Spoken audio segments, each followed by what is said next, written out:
ابھی تھوڑی دیر ہی نہیں بتا کہ حضرت جبریل امین تشریف لائے اور ان کے ساتھ ایک فرشتہ جبریل امین نے آ کر کے مبارکباد دیا، یا رسول اللہ آپ کو مبارک ہو کہ آپ کے گھر میں نواسا پیدا ہوا۔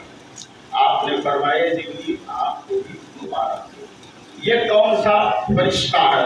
تو جبریل امین نے عرض کیا، یا رسول اللہ جب سے یہ مقرر ہوا ہے کبھی زمین پر نہیں آیا، آج خاص مقصد کے لیے آیا ہے اور پھر یہ چلا جائے گا، قیامت کی صبح تک نہیں آئے گا۔ آپ نے فرمایا اور خاص مقصد کیا ہے؟ تو اس فرشتے نے عرض کیا کہ رب تبارک و تعالیٰ نے ارشاد فرمایا کہ آپ کا بیٹا حسین کیا کرتے ہیں میدان کربلا میں شہید کیا جائے۔ یہ سن کر کے آپ کی آنکھوں سے آنسو جاری ہو گئے۔ لیکن حضرات یہیں پر غور کرنے کی بات ہے، جو لوگ یہ کہتے ہیں کہ جب وہ اپنے نواسے کو نہیں بچا سکتے تو ہم کو اور آپ کو کہاں بچا سکیں گے؟ حضرات میرے آقا صلی اللہ تعالی علیہ وسلم جو اللہ کے محبوب ہیں، جن کی رضا اللہ چاہتا ہے، لیکن میرے آقا نے کبھی یہ نہیں فرمایا اے تقدیر کو بدلنے والے، اے دلوں کو پھیرنے والے، میرے حسین سے شہادت کو حاصل کرتے، کبھی نہیں آپ نے فرمایا۔ تمام اہل بیت نے، تمام ائمہ اطہار نے، جتنے بھی لوگ تھے، کوئی ضعیف سے ضعیف کی روایت اس طرح کی نہیں ملتی ہے کہ آپ صلی اللہ تعالیٰ علیہ وسلم نے یا حضرت فاطمہ الزہرا نے یا حضرت امام حسن نے یا حضرت مولائے کائنات نے کسی نے بھی یہ دعا فرمایا ہو کہ ان سے شہادت کو ٹال دے، بلکہ سب نے اگر دعا فرمایا ہے تو یہ دعا فرمایا ہے کہ اللہ انہیں ثابت قدم کرو، اللہم آت الحسین صبرا، اے مولا میرے حسین کو صبر۔ آئیے دوسری حدیث پیش کروں، یہ حدیث پاک طبرانی نے نقل کیا ہے اپنی مشہور کتاب المعجم الاوسط میں، اور امام جلال الدین سیوطی نے نقل کیا ہے خصائص کبریٰ میں، علامہ شاہ عبد العزیز محدث دہلوی نے نقل کیا ہے سر الشہادتین میں، امام ابن حجر عسقلانی مکی نے اپنی کتاب الصواعق المحرقہ میں، اور بہت ساری حدیث کی کتابیں ہیں جس میں یہ حدیث پاک نقل کی گئی ہے کہ حضرت ام سلمہ سے روایت ہے، آپ فرماتی ہیں کہ دوپہر کا ٹائم تھا، میری باری تھی، آقا صلی اللہ تعالیٰ علیہ وسلم میرے حجرے میں آرام فرما دوپہر میں کہ ایک بارگی آپ کی آنکھ کھل گئی، آپ کے چہرے پر گھبراہٹ کے آثار تھے اور آپ کے ہاتھ میں مٹی تھی۔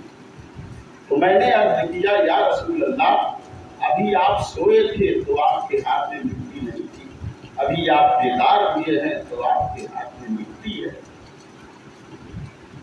تو آپ نے ارشاد فرمایا کہ میں سویا ہوا تھا کہ جبریل امین تشریف لائے اور انہوں نے خبر دیا کہ یا رسول اللہ آپ کا بیٹا حسین میدان کربلا میں شہید کیا جائے گا، اور انہوں نے مجھے وہاں کی سرخ مٹی بھی لا کر دی۔ یہ سرخ مٹی ہے، یہ دوسری حدیث پاک ہے، اور یہی حدیث پاک حضرت عائشہ کی روایت ہے۔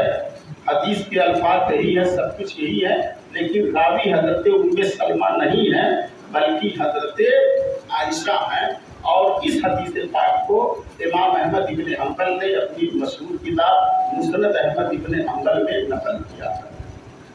واقعہ بالکل یہی ہے، حدیث پاک یہی ہے کہ آپ قیلولہ فرما رہے تھے، تھوڑی ہی دیر کے بعد آپ گھبرا کر کے اٹھے اور آپ کے ہاتھ میں سرخ مٹی تھی۔ تو میں نے عرض کیا کہ یا رسول اللہ آپ رنجیدہ ہیں، رنج و غم آپ کے چہرے سے عیاں ہو رہا ہے۔ تو آپ نے ارشاد فرمایا کہ ابھی میں لیٹا ہوا تھا کہ جبریل امین تشریف لائے اور ارشاد فرمایا کہ آپ کا بیٹا حسین میدان کربلا میں شہید کیا جائے گا۔ یہ کربلا اصل میں ہے، اور زیادہ بولنے کی وجہ سے پاک کا لفظ ادب ہو گیا، کربلا اصل لفظ ہے کربلا۔ اور انہوں نے مجھے یہ مٹی دی. یہ دوسری حدیث کی. تیسری حدیث پاک آپ ملاحظہ فرمائیں کہ وہی حضرت ام سلمہ ہی راوی ہے، انہی کا گھر ہے، انہی کا گزرا ہے. حسنین کریمین باہر کھیل رہے، وہ اپنا کھیل رہے تھے باہر، اور عقائد عالم صلی اللہ علیہ وسلم تشریف فرما تھے حضرت ام سلمہ کے حجرے میں. یہ دونوں حضرات کھیل رہے تھے. اتنے میں جبریل امین تشریف لائے اور ارشاد فرمایا یا رسول اللہ آپ کا یہ بیٹا، یہ دونوں بیٹے جو ہیں یہ دونوں شہادت نصیب ہوگی. آپ کا یہ چھوٹا بیٹا جو ہے حسین یہ میدان کربلا میں شہید کیا جائے گا، اور آپ کا بڑا بیٹا حسین اس کو زہر کیا جائے گا. یہ حدیث کے الفاظ ہیں. اور آپ نے سرخ مٹی لا کر کے دی. آپ نے کہا کہ وہاں کی مٹی دکھاؤ. وہ سرخ مٹی آئی، آپ نے اس کو سونگا اور سونگنے کے بعد ارشاد فرمایا کہ اس سے رنج و غم کی ہوا. اس وقت ملاحظہ کیجیے کہ اس وقت 9 بیویاں تھیں، 9 ہماری مائیں تھیں ازواج مطہرات. لیکن میرے آقا صلی اللہ علیہ وسلم کے علم غیب کو آپ ملاحظہ فرمائیں کہ آپ نے وہ سرخ مٹی حضرت ام سلمہ کو دیا اور ارشاد فرمایا اے ام سلمہ جس دن یہ مٹی سرخ ہو کر کے خون میں بدل جائے اذا تحولت هذه التراب دما فعلمی انی تقبل الحسین. یعنی جب یہ مٹی جو ہے خون میں تبدیل ہو جائے تو تم جان لینا کہ میرا بیٹا حسین کربلا میں شہید. یہ حدیث پاک بھی طبرانی نے المعجم الاوسط میں ذکر کیا ہے اور دیگر محدثین نے بھی ذکر کیا ہے. حضرات 9 بیویاں تھیں. سب سے چہیتی بیوی حضرت عائشہ تھی. حضرت عائشہ کو آپ نے نہیں دیا، حضرت ام حبیبہ کو آپ نے نہیں دیا، حضرت زینب کو آپ نے نہیں دیا، حضرت میمونہ کو آپ نے نہیں دیا، حضرت حفصہ کو آپ نے نہیں دیا. اگر عطا فرمایا تو صرف اور صرف سلمہ. کیوں؟ اس لیے کیا عقائد عالم صلی اللہ علیہ وسلم کو علم غیب تھا. آپ جانتے تھے کہ جس دن کربلا کا واقعہ ہوگا اس وقت نہ تو ام حبیبہ رہیں گی، نہ تو حفصہ رہیں گی، نہ تو میمونہ رہیں گی، نہ تو زینب رہیں گی، اور چہیتی بیوی جو عائشہ ہیں یہ بھی نہیں رہیں گی. کیونکہ حضرت عائشہ کا وصال 58 ہجری میں ہوا اور کربلا کا واقعہ 61 ہجری میں ہوا.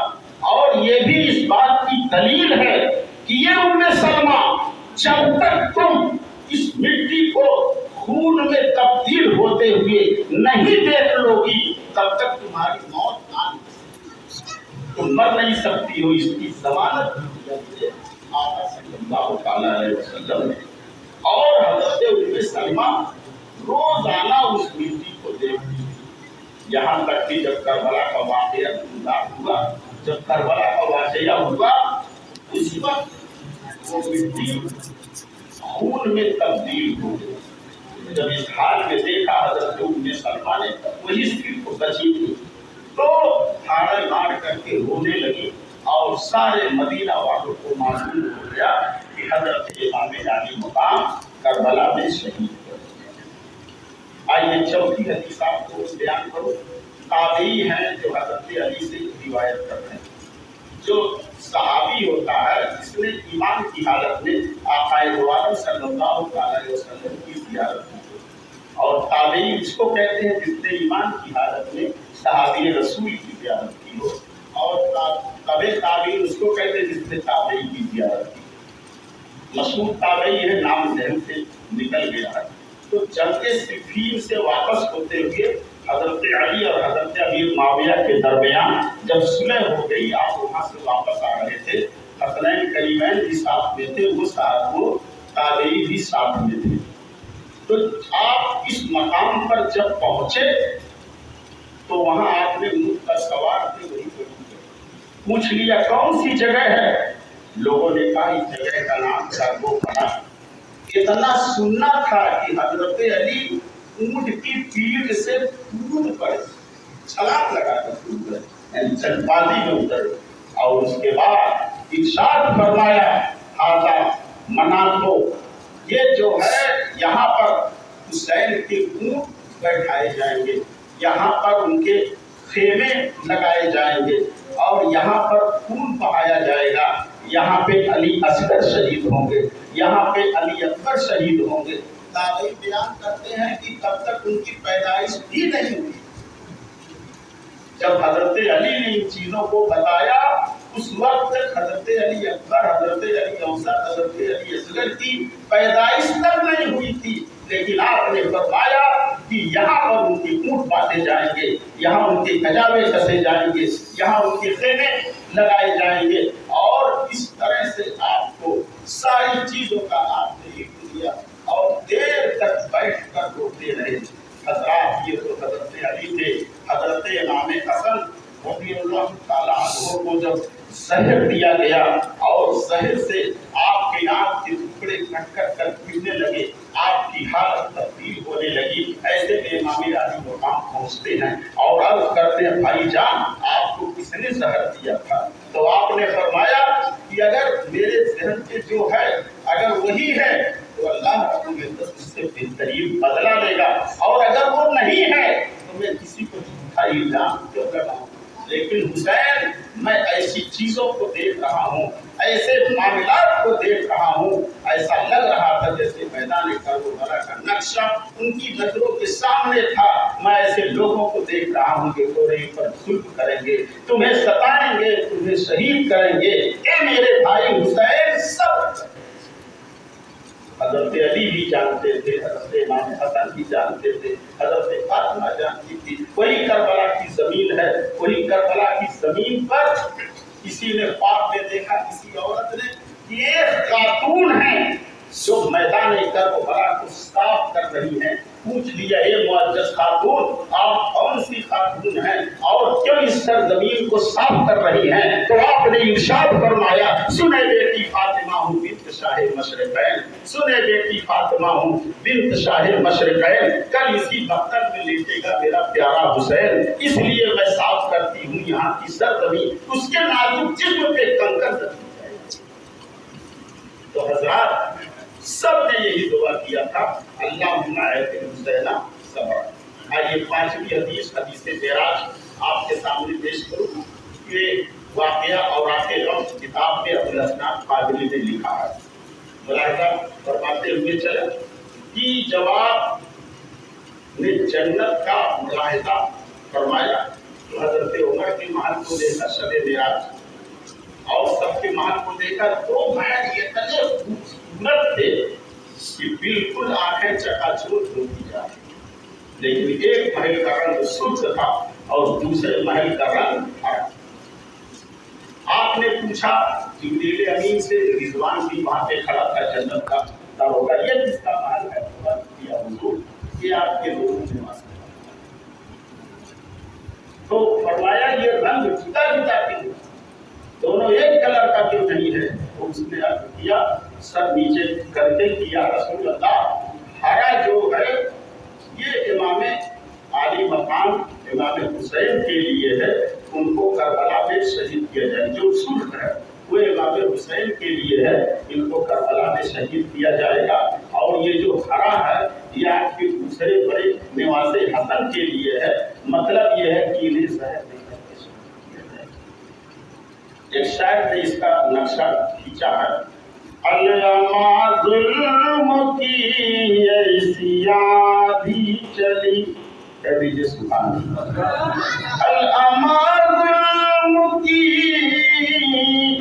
ایسی آندھی چلی، کربلا میں محمد کا گھر لٹ گیا، کربلا میں محمد کا گھر لٹ گیا، جان دینے میں دونوں برابر رہی، جان دینے میں دونوں برابر رہے، ایک ادھر لٹ گیا ایک ادھر لٹ گیا، کربلا